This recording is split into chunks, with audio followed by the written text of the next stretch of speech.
Delhi Capitals Mumbai Indians జట్ల మధ్య ఆదివారం జరిగిన మ్యాచ్లో ఒక ఆసక్తికరమైనటువంటి ఘటన చోటు చేసుకుంది. ఆ మ్యాచ్ మధ్యలో Mumbai Indians star pacer Jasprit Bumrah మరియు ఢిల్లీ క్యాపిటల్స్ బ్యాటర్ కరుణ్ నాయర్తో వాగ్వాదానికి దిగాడట. అసలు ఏం జరిగిందంటే, ఢిల్లీ క్యాపిటల్స్ బ్యాటింగ్ సమయంలో ఇంపాక్ట్ ప్లేయర్గా బరిలోకి దిగాడు కరుణ్ నాయర్. తొలి బంతికే జేక్ ఫ్రీజర్ మేఘ్గూర్కు అవుట్ కావడంతో క్రీజ్లోకి వచ్చిన ఈ ప్లేయర్ ముంబై బౌలర్లను చితక్కొట్టాడు. ముఖ్యంగా చెప్పాలంటే బూమ్రా బౌలింగ్లో కౌంటర్ అటాక్ ఇచ్చాడు మనోడు. ఇక వరల్డ్ బెస్ట్ పేసర్ అయిన జస్ప్రీత్ బుమ్రా బౌలింగ్లో అలవోకగా సిక్సర్లు బాదాడు. దీంతో 22 బంతుల్లో హాఫ్ సెంచరీ సాధించాడు. అయితే హాఫ్ సెంచరీ తర్వాత పరుగులు తీసే క్రమంలో కరుణ్ నాయర్ చూసుకోకుండా బూమ్రాను ఢీకొట్టాడు. వెంటనే సారీ కూడా చెప్పాడు అనుకోండి.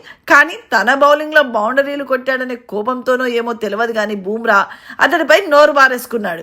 కరుణ్ కూడా ధీటుగా బదులివ్వడంతో వాగ్వాదం తారాస్థాయికి చేరింది. ఇందులో నా తప్పేమీ లేదు బ్రో అని ముంబై కెప్టెన్ హార్దిక్ పాండ్యాకు కరుణ్ వివరణ ఇచ్చాడట. అయితే ఓ పక్క గొడవ జరుగుతుండగా రోహిత్ శర్మ మాత్రం ఫన్నీగా రియాక్ట్ అయ్యాడు. అన్నీ చూస్తున్నా అన్నట్లు తల ఊపాడు. దీంతో ఈ గొడవ కంటే కూడా రోహిత్ శర్మనే హైలైట్ అయ్యాడనమాట. ఇందుకు సంబంధించిన వీడియో అయితే నెట్టింట వైరల్ అవుతుందట. మరి